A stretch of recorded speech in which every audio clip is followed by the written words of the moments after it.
We all make choices about alcohol. Kids make choices whether to drink or not. Bye, Dad. Bye-bye. Remember, I'm going to Alex's party tonight and sleeping over. You have fun. Hey, remind me about that party again? And adults make choices whether to talk about it. That's true of parents and every other trusted adult in a kid's life. Kids want to know our expectations, and they want honest answers in everyday conversations. So talk with your kids and help lead them on a positive path. Because when you talk, they hear you. Would you like to work closer to home, save money on gas, and be rewarded for your hard work and attendance? Then Bellisio Foods is looking for you. That's right, Bellisio Foods is now hiring for multiple positions and shifts with great employee benefits, an on-site health clinic, competitive wages, and advancement opportunities. Bellisio Foods is a company that truly values their employees. Apply online at belisiofoods.com/careers.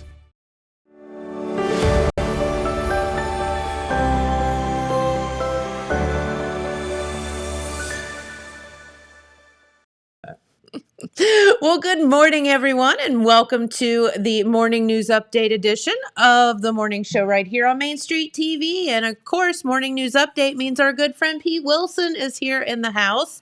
And Pete has taken another trip around the sun. Happy birthday, buddy. It does happen. Yeah, thank you very much. Thank you. When you get to my age, it is something to clap about. It is something to clap about. Yeah. Which is 39 plus 29. Okay. We'll make them work. Okay. I was gonna say, I got to do the math there. Okay, I gotcha. Right. I'm a kid at heart. He is a kid at heart, Right. And but no, I hope you had a highly blessed kid at heart. Hope you had a wonderful birthday. And, It was nice, yes. Good, very good, and took some you time, which you never do. So that would be great too to hear. A little bit, yes. Okay. Very nice. He got to eat dinner. He was happy about that. I did. I did. I actually put down money for a ribeye steak. Woo-hoo, you rebel. Yeah, post-pandemic. This time of year, that's like $45. A post-pandemic inflation influence ribeye steak. Yes, exactly. But doggone, it tasted just as good as always. Well, excellent. Right. So Pete, so off your birthday there, but you do have tons of news. You have a big stack there. Right. Well, coming off the weekend, there's always things going on. This time of year, ho, ho, ho, a lot of that. So we'll have some of that. But, we're going to start off with what I don't care how much longer I work, and I've worked a long time, as you know, but this is something I'm always going to remember, and that was the goodbye to Ryan Foster that occurred on Saturday.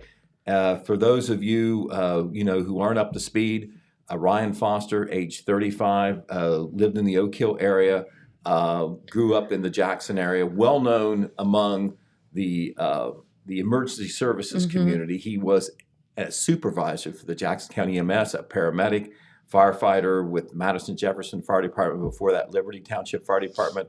Tragically, the young man died as a result of a medical emergency last Tuesday at the age of 35. And, I knew that he was well known. Dad Larry and Mom Peggy Foster, well known here in the Jackson area.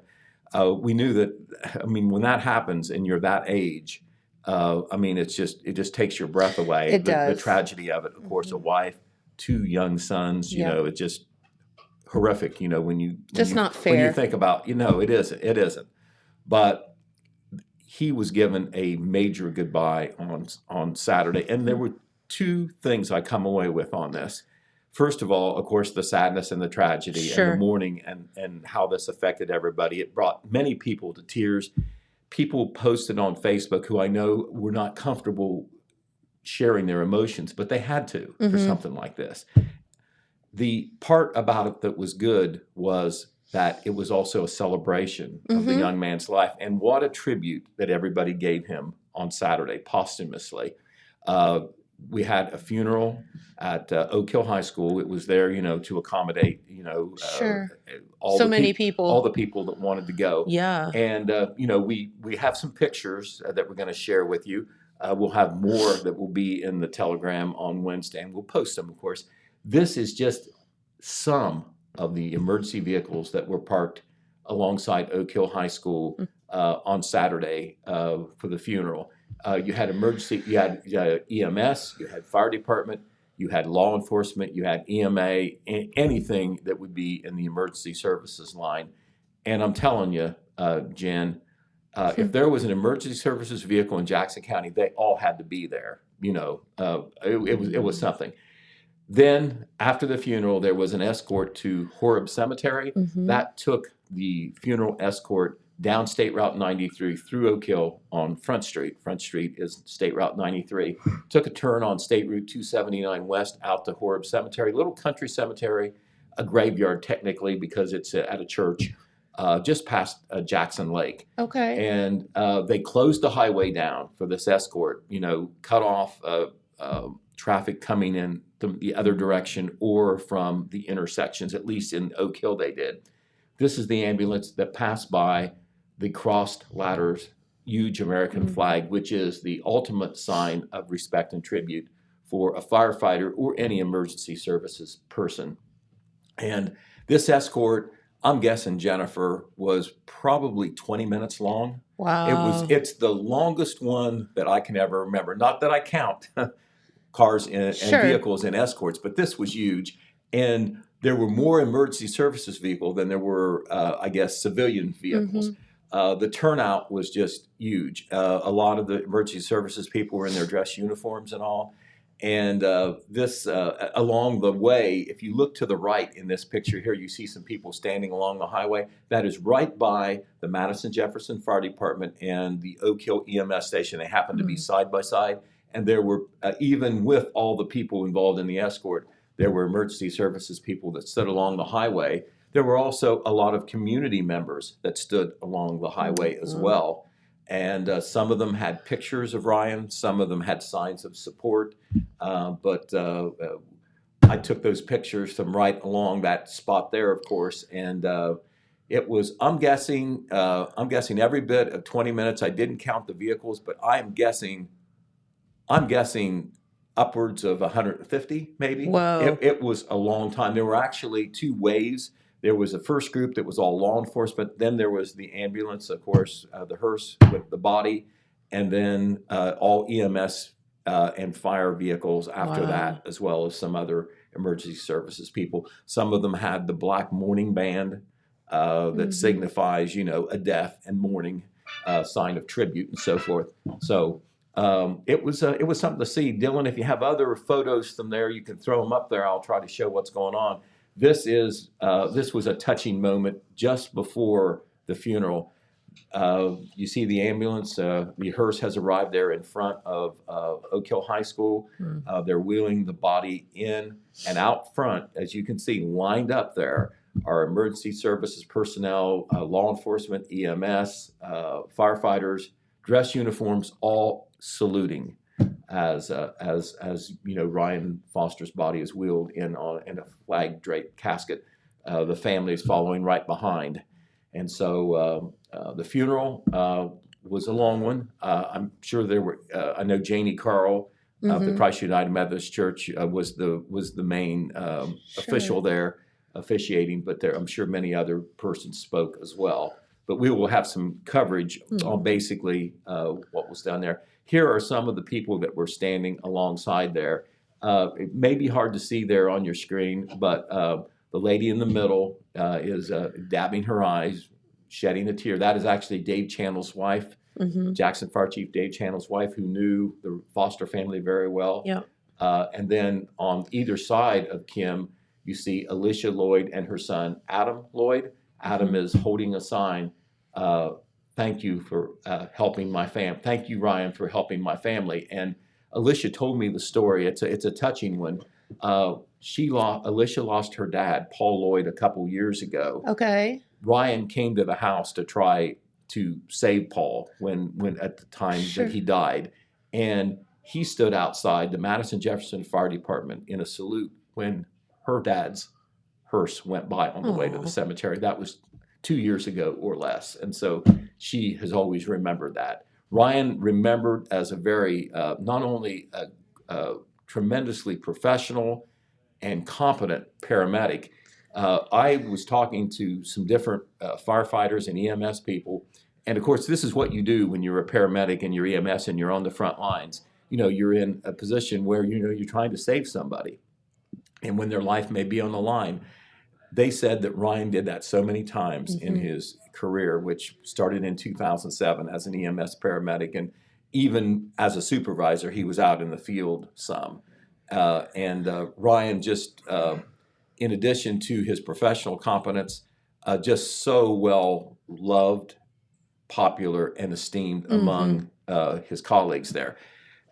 It's hard to explain because you're not part of it, but there is a brotherhood / sisterhood among the people that are involved in public safety. Yes. Not just EMS, but firefighting and law enforcement. It's tight. They're very tight. Very tight. They deal in life and death situations on a regular basis, and emotionally, that is a hard thing to feel. I mean, you just can't distance yourself totally from what you're experiencing. I mean, I know that much just from being in the news and being sometimes reporting on tragedies and so forth. But they are very supportive of one another, and I'm not sure. It's been a long time since I've seen such a strong response in support of somebody who has passed. Yep. And this was not, this was not like a crash out on the highway or something like that, or dying in it while fighting a fire. This was a natural death, but still the loss is there. Sure, absolutely. Now, there are ways that people can still help the family. A support fund, an assistance fund, has been set up at the Ohio Valley Bank. And of course, there is a bank in Jackson, and that will support the family, particularly Ryan and his wife Ashley's 2 young sons. Not sure what their ages are, but I know it's in the elementary school age bracket. And so this is something that a family could never have oh my goodness, have prepared never for. planned for. So an assistance fund has already been established at the Ohio Valley Bank. I know all donations would be supported. Just to give you an example of one of the ways that people have stepped up to help, and this is just one example that I know of. Philip Malone graduated from Oak Hill High School, lives here in Jackson now. He teaches down in the Oak Hill schools. He, I'm not sure it was just him, but I know that I got this information through him. He started a penny war after the death down there of Ryan, and it was a penny war where they challenged Bengal and Browns fan. It was well timed because the Bengals and Browns played each other this last Sunday, and they challenged Bengal and Browns fan to step up, donate a penny or whatever. It was for the kids, but also for the staff and the community. Anyone could do it. Well, you know what? They ended up raising nearly $4,000 in just several days. Can you believe that? That is awesome. It was a penny war. Yes, financially it was to help, but it was symbolic. It was a way kids could even get in on it. And they ended up rounding it off up to nearly $4,000, and they even got a little help from some of the kids at South Webster Elementary School, just down the pike there. Normally, of course, a school rival there. So, I'm sure there'll be other things like that pop up. And, when people do that, you're trying to think of how you would adjust or how you would bear up under a similar situation. The fact that somebody cares means almost as much as a check that they hand you to relieve the financial stress. And so I guess the victory in all this is, if you can call it that, maybe that's not the word. I guess the consolation is the way people came together to show their love and respect. Oh, absolutely. For Ryan and his family. But anyway, to me, that was the big story over the weekend, the goodbye to Ryan Foster. And of course, we'll be having some coverage in the Telegram. We had some in our Saturday paper, including kind of like an editorial tribute where some of the people who knew him best said some very nice things, gave you insight on why he is held in such high esteem. Absolutely. All right. Another thing that happened as we move on in the news, this attracted some attention early yesterday evening. Okay. Serious automobile crash involving 2 vehicles just outside Jackson occurred on State Route 32 at Pattonsville Road. And what happened was a vehicle that was crossing Pattinsville Road or turning onto 32 from Pattinsville Road came out on the highway, failed to yield to a vehicle, going eastbound on State Route 32. That intersection always scares me, even though there's red lights and everything else. Well, There's just a lot of traffic going different ways. Well, and this time of the year, darkness comes in a Yes. little bit early. It's just not easy. It's just not. You're right. That's not easy to see. But this occurred at 5:48 p.m. So at the very least, it's dusky. It definitely getting probably dark. been dark. Yeah. I think so. But what happened was a minivan that was driven by Floyd Rister, age 81 of Jackson, was heading southbound on Pattinsville Road, coming onto the highway. It did fail to yield, according to the High State Highway Patrol. Out on the highway, it was struck by a SUV driven by Alyssa M. Rice, age 28 of Jackson, who was going eastbound, like towards Wellston. Okay. And as a result of that collision, the Rister vehicle overturned. Mr. Rister, 81 years old, and his 79-year-old wife, Ruby, were seriously injured in that wreck. They were taken to Holzer Medical Center. Well, they didn't have far to go. No, it wasn't very far to go. But their injuries were serious enough that they were then flown, both of them, to Cabell Huntington Hospital in Huntington, West Virginia. Okay. Don't have an update on their condition. But just as an addendum on this, Floyd, fairly well known in the community, in his earlier days, in his professional days, he was a law enforcement officer in the Columbus area. Okay. Then he came down here, relocated to Jackson. He was on the sheriff's office force for a while as a regular deputy. Even after he retired, I don't know whether he was still doing this, he did auxiliary work. So well-known, very likable man in the community. I was able to know him and his wife both, and so we certainly wish them very well and hope that they are on the road to recovery there. But in the other vehicle, we said Alyssa Rice, age 28, she had her husband with her, Austin Rice, age 25, and then their young child, Landon Rice, age 1. They were all hurt as well, but not as seriously. They were taken to Holzer Medical Center, Jackson Hospital. Don't know whether they were admitted or not, but they were certainly at least treated there in the emergency room. Once again, their injuries were described as minor. So in that crash, 5 persons hurt. Man. And that is being investigated by the Jackson Post of the State Highway Patrol, the fire department, the sheriff's office, and EMS, of course, all on the scene. The highway on the eastbound side was closed for about 2 hours. I got some different information last night that this was going on, and the patrol later put out a report on that. Wow. Okay, also on the law enforcement side, we'll move on to Vinton County. This was a report that came out on Friday. It happened on Thursday from the Vinton County Sheriff's Office. And they reported the arrest of David A. Harkins, age 46 of MacArthur.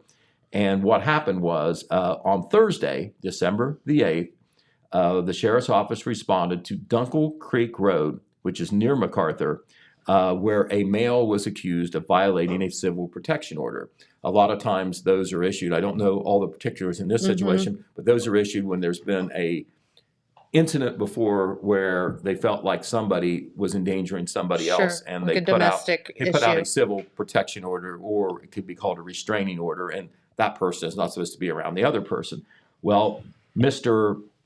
Harkins was accused of violating that civil protection order. When they went to that residence, he was no longer there. They attempted to make contact with him, but he had fled the scene already in his vehicle.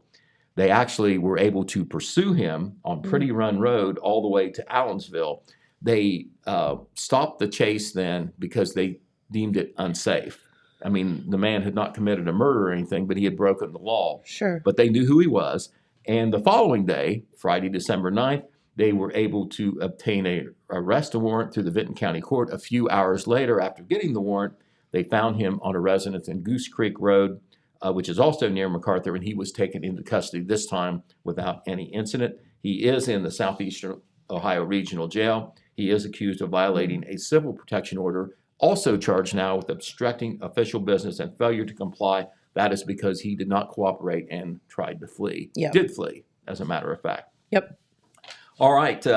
We're going to have Jeremiah Shaver in here in a little bit to talk about a little Christmas. We'll keep on with the news here. We know that last weekend we had some other Christmas things going on and still some in front of us, but we'll talk about that here in just a few minutes. But I tell you what, the gas prices are interesting, aren't they? They are all over the map. They are all over the place. Right. We had our associate editor, Phil Buffy, to do a little survey on Gas Buddy. Yeah. And it's a good news, bad news situation.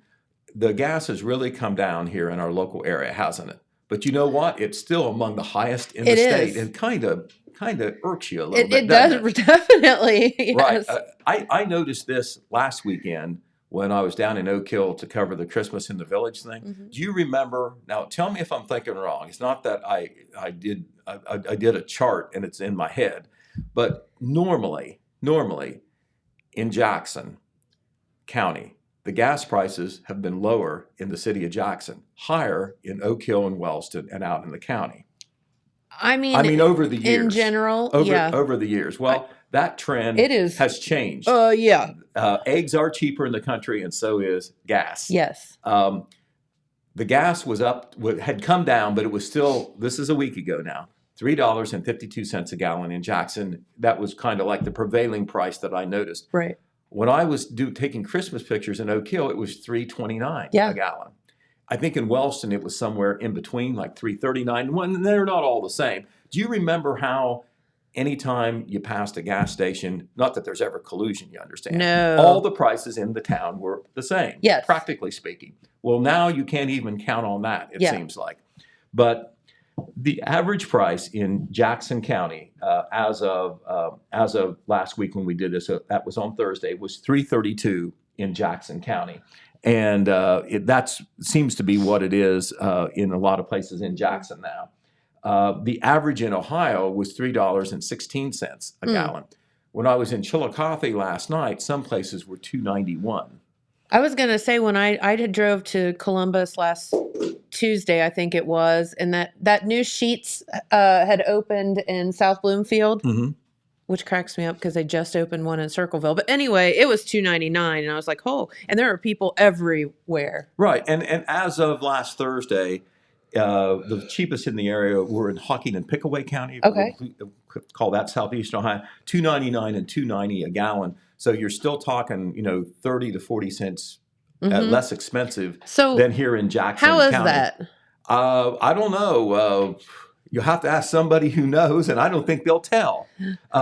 Okay, do you know? I'm going to really make you mad now. Do you know what the lowest average price? Do you know what the lowest price in Ohio was? This was December 8th. It could be lower now.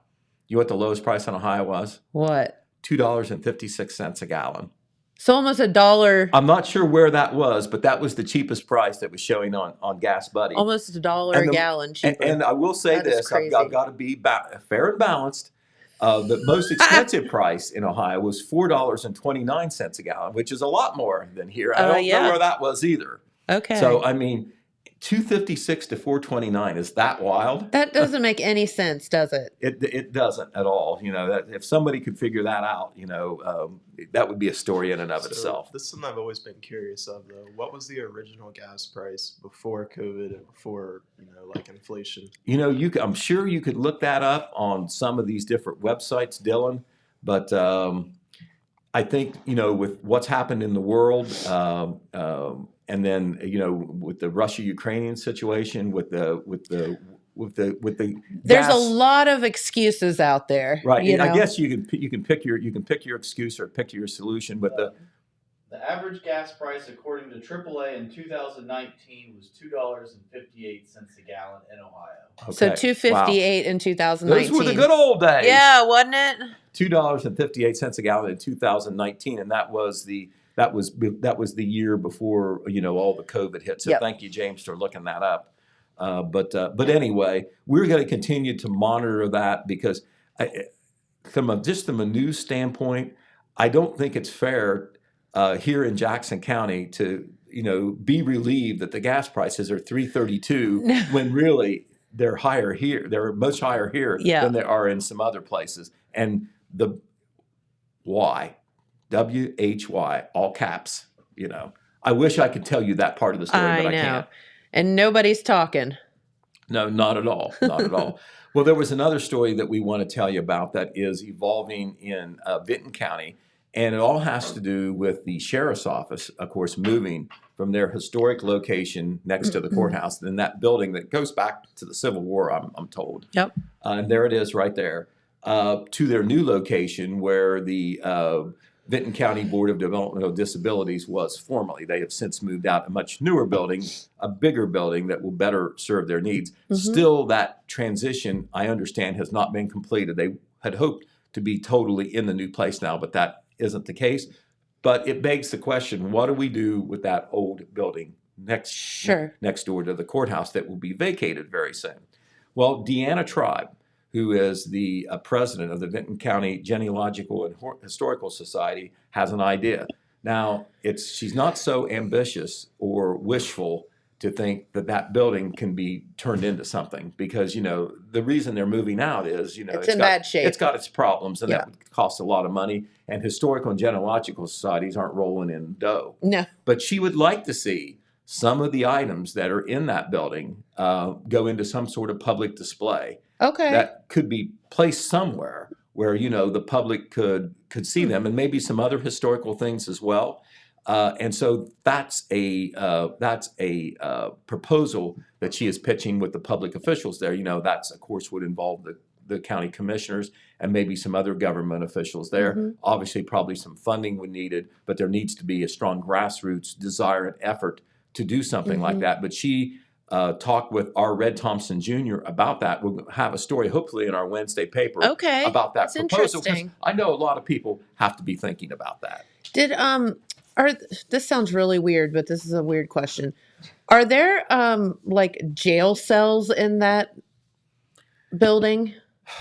I don't know whether there are or not. If there is a cell or cells, it wouldn't be very many, and they would be holding cells. Yeah. Okay. I know that one of the things they're going to have, it's not going to be a jail, but one of the things they're going to have in the new building are several new holding cells, Okay. which will help a lot, because instead of trucking someone off to the Southeastern Regional Jail in Nelsonville, putting the deputy on the road, also, have to, even though they're a partner in that jail, there's extra expense involved.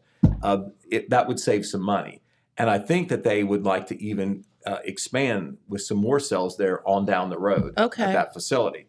But the new facility will have, I think, 3 cells, if my memory is correct on that. Okay, I want to tell you about a couple of business things. There is one of the newest businesses in Wellston, and actually there is a companion location in Jackson, is the Hebrews Coffee Shop and Bakery. And our Alex Shope, this was on the big Christmas day when all things were happening all over Jackson and Vinton counties on December the 3rd. This is the grand opening, the ribbon cutting for the Hebrews Coffee Shop and Bakery in Wellston, and that is located right downtown. And it is Isaac and Susan Thompson, a husband and wife team doing that. I think Susan is doing a lot of the coffee shop bakery routine. Yes. Isaac Thompson, this is a strange combination, actually is a techie guy. He does iPhone repair and like that. Yeah, he does. Right. And there is a similar location in Jackson, downtown, next to the Veterans Service Office. They're on Broadway Street, across from the PNC Bank. They also have a coffee shop location there. Yep. And an iPhone repair place. That's so right. They're actually working both places. The Wellston location is the new location. That is an inside view of the Jackson location right there. So good luck to the Thompsons with their coffee shop and bakery, and they are continuing, of course, with the iPhone repair component as well. We hope to have a story this week in our paper. Back to law enforcement real quick, but a different type of law enforcement story. We want to pass along our congratulations to Melissa Pierce. Melissa Pierce was named Dispatcher of the Year for the Ohio State Highway Patrol for the Jackson Post. But that's not all. There is Melissa right there. She was also named the District Dispatcher of the Year. No way. So, right, 2 awards, District and Post. The Jackson Post serves Jackson and Vinton counties in the same building out there on Chillicothe Pike is the district office. They have different sections of that building. It's all highway patrol. But that means as the district dispatcher of the year, and Melissa is a Wellston resident, as the district dispatcher of the year, she is in line for the Ohio Dispatcher of the Year award, which will be awarded by the State Highway Patrol. Not sure how That's many districts awesome. there are in the state, but she will be a finalist for that. All right, another person that we need to congratulate is Brenda Preston. Brenda worked for many years in the county auditor's office, and at one of the recent commissioners' meeting, they had her in as a guest, and they honored her for her 31 years of service to the Aw, auditor's office. That's great. She got a proclamation and resolution that was done in her honor, and she, for the most part, was a payroll clerk there. Dylan, do you have that picture by any chance? I actually can't find that. Okay, all right. Well, take my word for it. She was given a resolution by the county commissioners thanking her for her 31 years of service. She retired effectively October the 31st, Mhm. and she is enjoying retirement so far. But Tiffany Ridgway, of course, her ex-boss, was Yes. there to also congratulate Of her. course. But in her 31 years of service, she saw a lot of changes, especially from a technological standpoint. Mhm. And so she was, this is something that our commissioners have done. Whenever there's a longtime employee or whatever, they didn't have to necessarily be in charge. They give them a public pat on the back. I think it makes them feel very good. So congratulations. That is awesome. Congratulations to Brenda Preston there. Another thing that has happened along the, oh, there she is right there. Well, actually, that Is that the wrong picture? that's the too? wrong picture, but that's okay. We're going to get to that right now since it's up there. Thank you. We were going to get to that anyway, James. That's right. That's okay. This is an honors picture too. That is the appreciation champion honor for Jackson County, and that was awarded by the Gallia Jackson Meigs Board of Alcohol, Drug Addiction, and Mental Health Board. That board, and that's a mouthful, serves 3 counties: Mhm. Jackson, Gallia, and Meigs counties, and they do anti-drug addiction services, mental health services, and every year they honor somebody, a professional or somebody out in the community for the work they have done in this area. And this time in Jackson County, because they did one in each county, in the center there holding her award is Amanda Mandy Davis. She works with Hopewell Health Center, and she was honored because she works in the behavioral health provider field, one of the agencies, and she was presented with a gift and a letter expressing the appreciation of the Adams Board and encouraging others to jump in and support this need. Each year, the board seeks nominations for a champion in each county for their work against opioid addiction. Community members are encouraged to nominate individuals who have gone above and beyond to make a difference in the lives of those struggling against addiction. And that's what Mandy was getting honored with That's so for her good. work at Hopewell Health Centers, which is here in Jackson. In the photo with her are a couple people from, the Tri-County Board. You've got Robin Harris on the right. She is the executive director. And there on the left is Angela Stowers, who is the deputy director. And in the back, we recognize that guy, Sheriff Ted Frazier. Yep. Because he recognizes that the work done there probably has an indirect help in Sure. the law enforcement thing. Absolutely. Because you're helping people beat drugs, stay off drugs, and unfortunately, there is a link between drug use and Oh, crime. yes, very much. Right. Okay. All right. Also, we want to tell you something behind the scenes that isn't going to happen, but we're going to tell you why it didn't happen. Okay, Court Street, the part of Court Street right behind the courthouse, all right, between Broadway and Portsmouth. Kind of narrow Yes. area there, right? Yes. Of course, a lot of traffic, a lot of people looking to park because of the courthouse in Yes. downtown, and of course, the municipal court right there across Court Street there. The commissioners had come up with the idea, and they had asked the city of Jackson to consider making Court Street one way and then creating extra angle parking.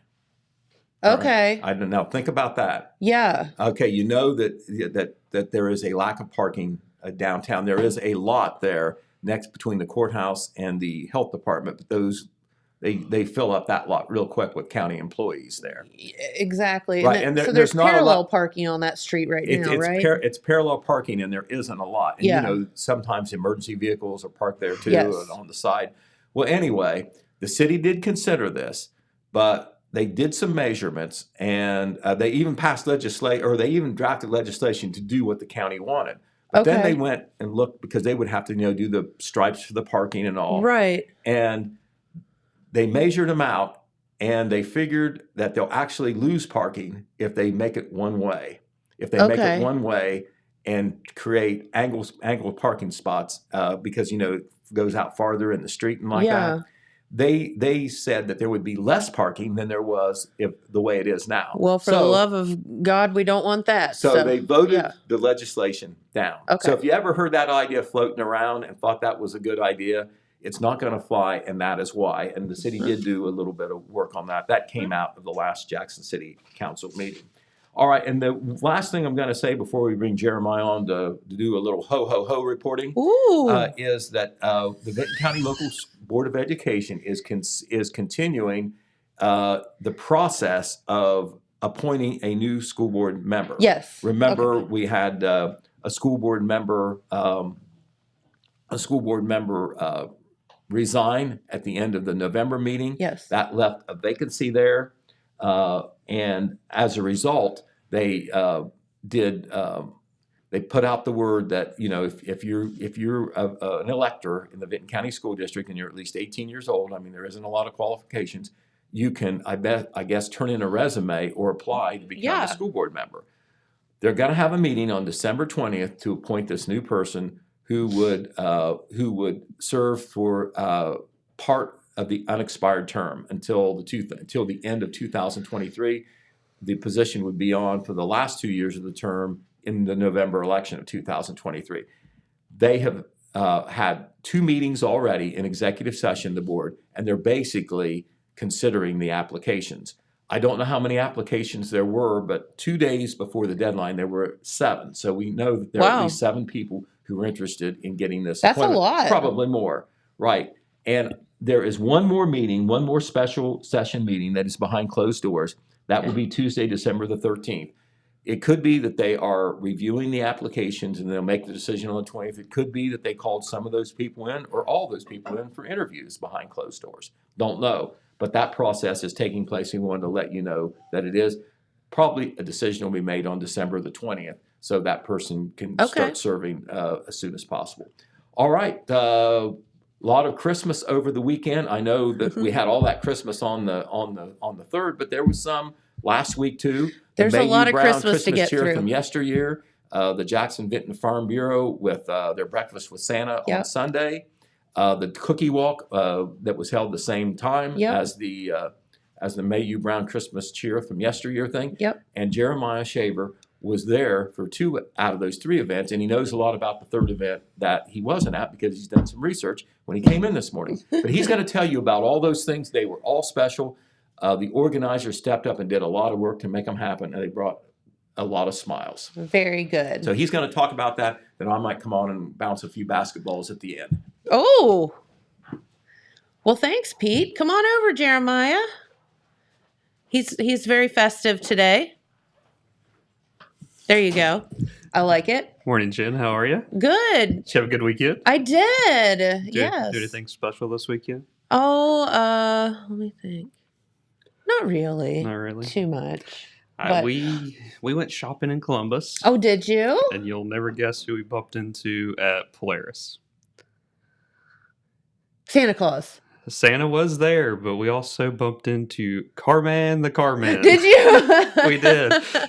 He came up to me in the food court because we were getting ready to get lunch. That's so funny. And he's like, "Are you here working on a story?" And I said, "No, Mark, You're I'm like, not." dang it, I can't go anywhere. Yeah, it was funny. That's awesome.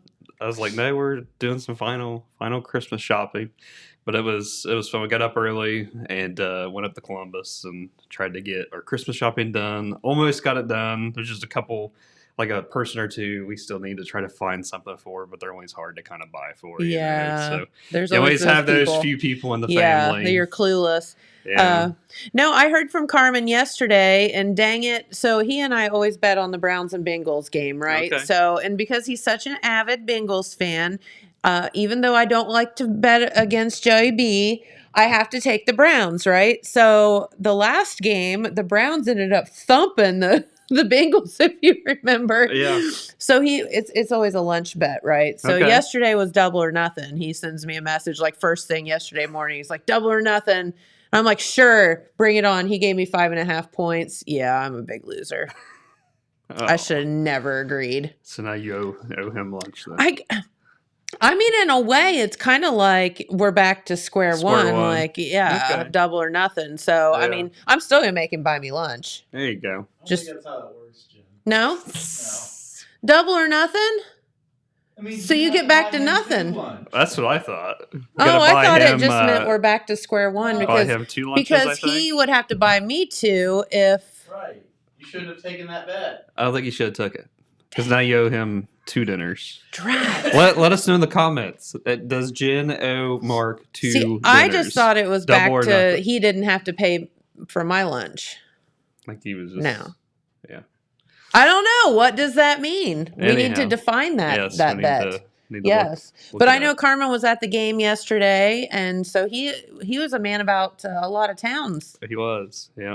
And So- so then also over the weekend, our church had its annual Christmas dinner. Yeah. Attended that. That was fun. Good. And then yesterday, went and saw Santa in the park. He was a little late. Oh, A well, little late. He's I mean supposed that's to be there. understandable. Supposed to be there at 5. Didn't get there until close to 10 after. But I Okay. called to find out why. Santa had a fever over 100, so they had to send in a replacement.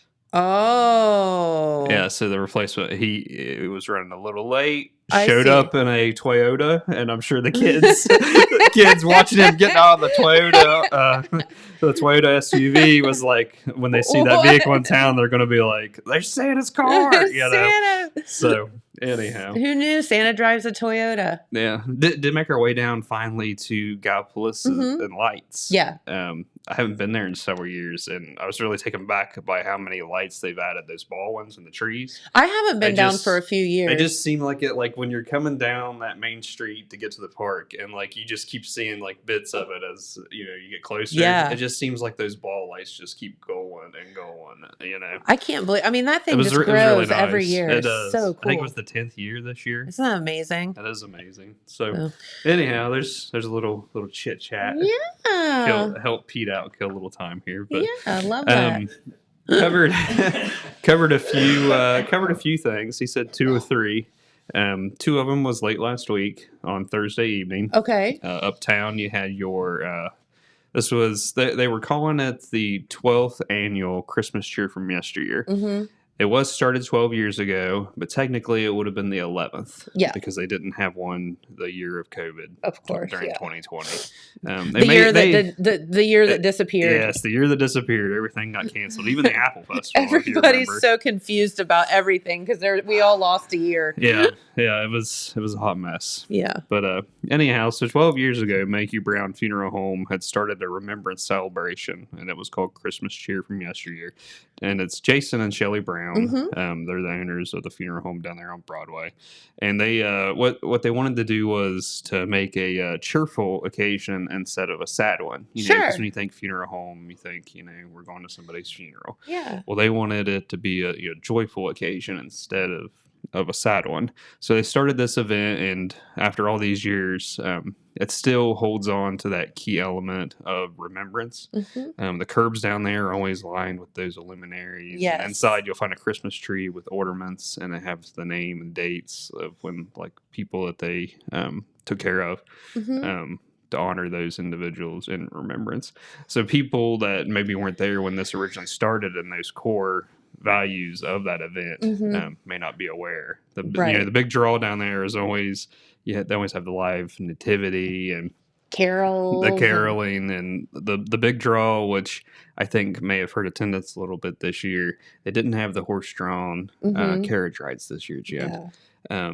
I guess there was, I talked to Jason and Shelley, and I guess there was a problem with that company. There were some issues, and they weren't able to come. Yes. They did say that next year, so look forward to it next year, 2023, December of 2023. It'll be back. It'll be back, and there's always a line for that wrapped Yes. around the building.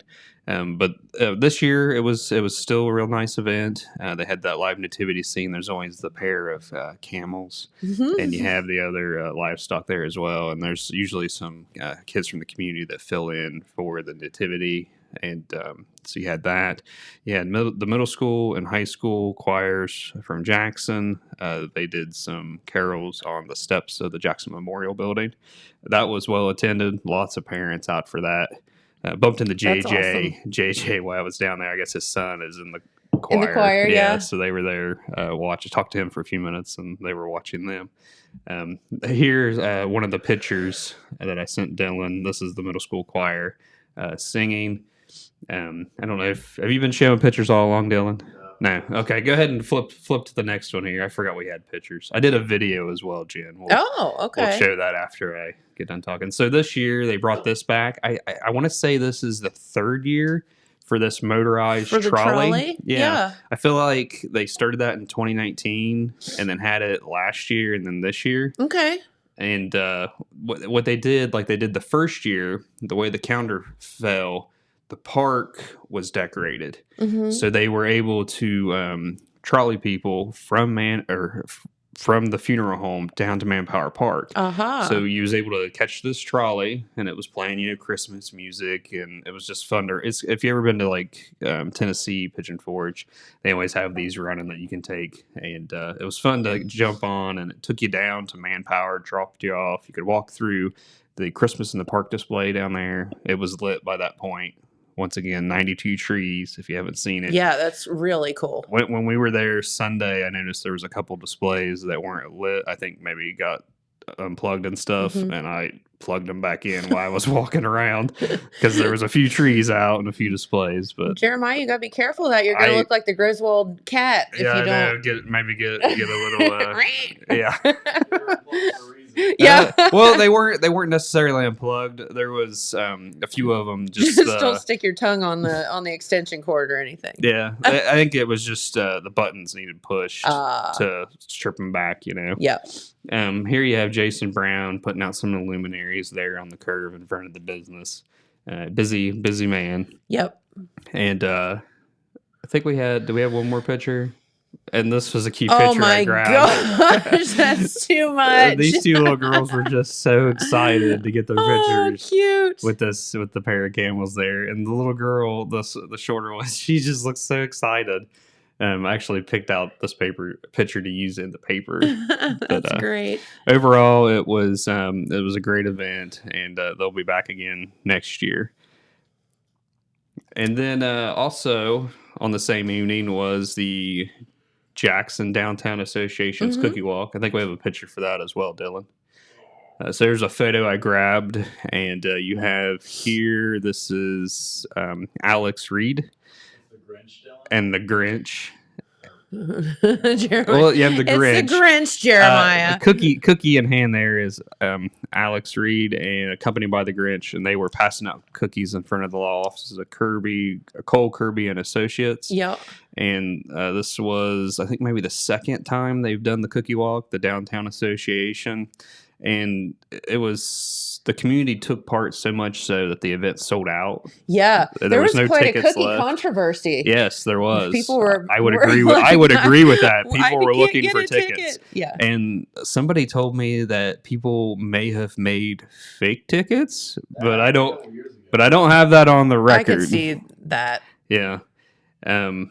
But it was held the same night as the Mayhew Brown Funeral Home's Christmas Cheer and Yesteryear. There were 17 downtown businesses that took part in the Cookie Walk, and folks went from business to business, and they had their ticket. They'd get it punched. They'd get a cookie. And some of the businesses, I wish I had some of the other pictures I took. There's some in the paper and there's a photo gallery online, but there was some, and we'll see some footage in the video that I put together. There was folks that got dressed up and different. So like you had the Grinch. You saw the Grinch a few different times. But one of my favorite ones that I saw was down at the Spot on Main. You guys were talking about it last week when you did the countdown for the Christmas movies. One of the guys there at Spot on Main dressed up as the conductor, like a Tom Hanks from Polar Express. Yes, and he was playing the character so well. Like it was great. You won't be able to hear him in the video, but you'll see him like punching the ticket and just getting really into character with with the kids. But we'll go ahead and Dylan, if you have that video queued up, here is a rundown and footage from both of the events that we just looked at for you guys. 12 years ago, Mayhew Brown Funeral Home started a remembrance celebration entitled Christmas Cheer from Yesteryear. Jason and Shelley Brown, who are the owners of the funeral home, wanted everyone together for a cheerful occasion instead of a sad event such as a funeral. After all these years, the event continues to hold on to the key element of remembrance, as the curbs in front of the business are lined with luminaries, and inside the business a memorial tree featuring ornaments of those who passed away during the past year are hung, and those ornaments are available for those families to take with them. This year, the event was held on Thursday, December 8th. It featured a live nativity scene, performances by the Jackson Middle School and high school choirs. There was free hot cocoa and candy canes for everyone. Again this year, there was a motorized trolley service. This year, the service shuttled people from Mayhew Brown Funeral Home down to Jackson's Manpower Park all evening so families could check out the Christmas in the Park tree display. This year, there are 92 trees in the park, and the park is lit each evening. Sadly, this year, there were no horse-drawn carriage rides through the downtown streets of Jackson. This part of the event is always a draw for a large crowd of people. The Brown family reported that the carriage rides would return in December 2023. However, there were some issues that caused the horse-drawn carriages not to be in attendance Thursday evening. The event has been held for a total of 11 times, but was started 12 years ago. In 2020, it was with a heavy heart that the Brown family had to cancel the annual event out of an abundance of caution for the health and well-being of the community. This was during the first year of the COVID-19 health pandemic locally. Hey, I'd like to thank everybody for coming out tonight's Christmas Cheer from Yesteryear. We started this 12 years ago in a way for everybody to come together and have a time for remembrance of all their loved ones throughout the year. Also, during Thursday, December 8th, the Jackson Downtown Association held a cookie walk. This event was held in conjunction with the Christmas Cheers from Yesteryear event and brought people downtown in search of cookies. And that was it. Woohoo! James was picking on me because of how I wrapped up the video there. I was There was a cookie walk. And there was a cookie walk. They went downtown in search of cookies, and that's how I wrapped it up. I mean, but I don't know what else you'd say. I mean, I know. That was it. It was basically a trick or treat with cookies, So, anyhow, so yesterday the Jackson Vinton Farm Bureau had their breakfast with Santa at the fairgrounds. Yes. And our good friend Kim Harless was going to come in and talk about that, but she was a little under the weather last week, she said. So I remember you guys talking, saying she was going to be in, but I didn't know if she was super excited, and she always comes in and promotes that. But I think that's one of those events that doesn't need a lot of promoting. Yes, no, it did really well. It was the 5th year for that, and it's always held out at the fairgrounds. And they always have, the kids will see, all kinds of different characters. You got there's Santa, there's Miss Claus, there's the Grinch. I seen one picture. There was like 3 Grinches out there at the fairgrounds. So I believe this is the photo, right? Yeah, this is the photo. Oh, it's a little Yeah, donkey and you can too. see they had animals out there. They had the Grinch, Santa That's Claus. I so see good. Frosty and elves and just all kinds of Christmas folks Love out there. that. But they had, let's see, they had free. It was free for the kids. They had hot pancakes, sausage, milk. Was provided. There was Christmas ornaments that could be painted, cookies to be decorated, and then you also had the opportunity to see live animals, get your photo with Santa, and Kim said that she's posted on Facebook after the event. Said the event went great, lots of smiling faces and community support. They had around 26 community supporters this year. And she reported that they fed over 265 families, had 22 FFA kids participate, had 11 Farm Bureau board members that helped, and 4 animal exhibitors. That's awesome. And she said, we would really like to thank all of our community supporters because they are a huge part of this event. So we'll have some photos from that. They always do a good job out there taking pictures. Yes. So we will pick out some photos to run in a future edition of Love the it. Telegram. So much fun stuff going on this time of the yeah, year. it's all kinds. If you can't get in the holiday spirit, you're just not trying hard enough because Exactly. there's tons of events going on this time of year. So You're right. I'll yield my seat back to Mr. Wilson here, the He's the got some birthday boy. The birthday boy. He's got some sports stuff to talk about. Thanks, Jeremiah. Well, come on back over, Mr. Wilson. All right. Well, we're not through with Christmas just yet. Oh! Just a few things I think it's important to tell you. Okay. Okay, the Geared Up for Christmas project that the Jackson County Gear Grinders do used to be Secret Santa. Mm-hmm. Well, of course, there is a great demand, for Christmas gifts for needy families. Mm-hmm. And they put out an announcement last week that I'm sure, is still relevant as I speak. Geared Up for Christmas announces that it is still in need of sponsors to provide Christmas gifts to needy children all throughout the county. Okay. They have received an overwhelming amount of applications this year.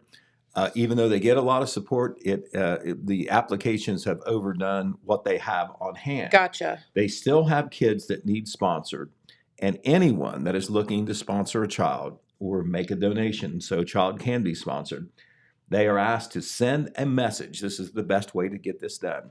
Send a message to the Geared Up for Christmas Facebook page. I think they have a post office box, but this would be quicker to go electronic here. Facebook page. Okay. All gifts should be turned in by Thursday, December 15th. Their distribution, I know, is coming up. So that's this Thursday. Right. The distribution will be immediately after that. So, Okay. There is a little bit of urgency there.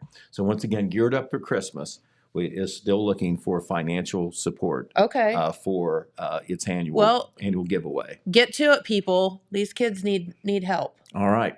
If the weather cooperates, the Wellston Lions Club Santa Float will be busy this week. It's supposed to be in Hamden tonight at 6 p.m. Nice. There it is. The So float. cool. It will be next Sunday. It will be in Jackson, and then the following Monday, the 19th, in Jackson as well.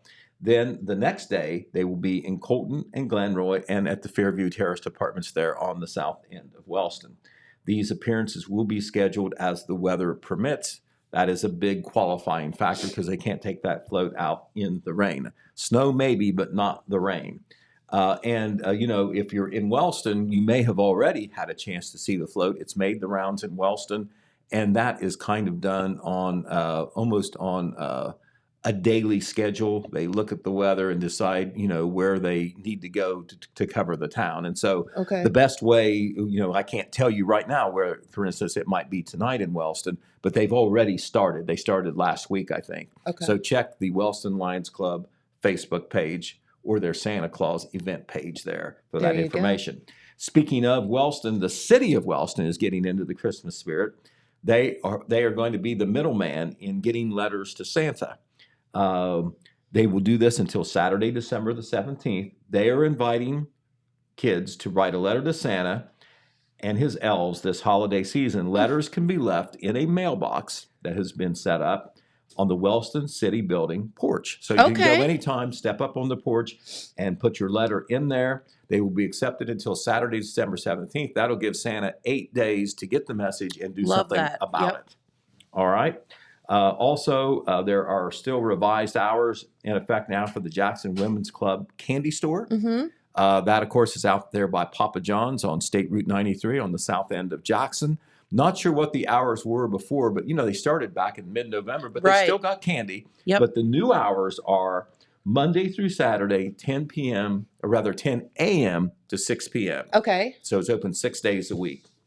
All right, we'll go to sports really quick. We are full throttle in basketball, both boys and girls basketball. Here are the scores from the weekend. On Friday evening, this was big. The Vinton County Vikings remained undefeated. This is the boys' team. They defeated Albany Alexander 51-48. Those two teams are expected to be two of the top teams in the TVC Ohio. So that Okay. was a real big win for Vinton County on the Vinton County court. So they've got a leg up, but it's early, very early, Sure. but that was a big win to get. Miami Trace defeated Jackson also on Friday night, 63-40. I was at that game. Miami Trace looks very good. Jackson has a young team. Meigs defeated Wellston in a close game, 48-46. On Saturday in boys basketball, South Webster over Jackson, 57-47. In girls basketball, the Jackson Iron Ladies defeated Greenfield McLean at Greenfield, 49-35. The Jackson Iron Ladies are 5-0 so far. Oh, okay. And they're 4-0 in the conference, tied for first place. I know they play at home Wednesday against South Webster, non-conference game. But Saturday, they go to Chillicothe.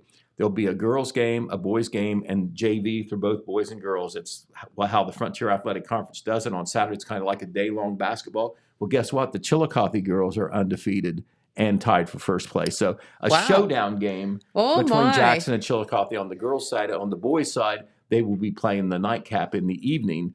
And they both will be looking for victories to get back in the Frontier Athletic Conference race. The only other game was a girls' game on Saturday, Southeastern over Wellston, 49-28. We do want to say congratulations to Jackson High School quarterback Jacob Winters. Remember, had a great season, Yes. leading the Ironmen deep into the playoffs. There he is right there running the ball. But he is known just as much, if not more so, for passing the ball. Mm-hmm. As he broke, I am convinced that he broke Jackson High School passing records. I can't say that definitively because Sure. there is no record book to go on.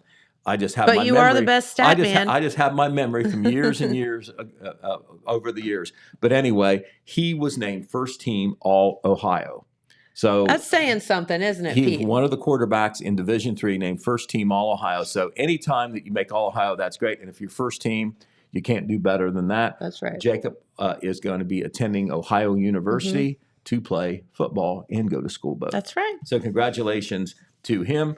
And then also, once again, we want to tip our hat to Kyan Irvin of the Wellston Goldenrod. Yeah. Had a lot of coverage on him this past week. All he did, of course, was break the single game scoring record at Wellston High School with 50 points. 50 points in one game. It's fine. Right, exactly. 91 points in 2 games. It's Right, fine. and he's got over 1,000 for his career. And if he stays healthy, he has a chance to be the all-time leading scorer in Wellston High School history. They've been playing basketball for a long, long time. Yes.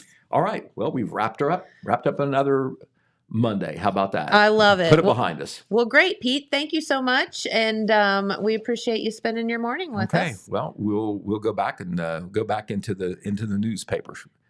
Into the newspaper department. Go back now. to your house. Right, exactly. All right. Well, hope you enjoyed. Lots of information out there this morning. And so we have a lot of fun things for you planned. So tune in tomorrow and you'll never know what we're going to get into. But have a great day and thanks for watching. Bye. This just in. The Telegram News has a new website. thetelegramnews.com. Same dedicated coverage. Same trustworthy news with a brand new look. Covering Jackson and Benton counties and surrounding areas. Locally owned and operated, thetelegramnews.com has its finger on the pulse of the community. Stay up to date on local events, high school sports, and breaking news. thetelegramnews.com. Subscribe today at thetelegramnews.com. Check it out.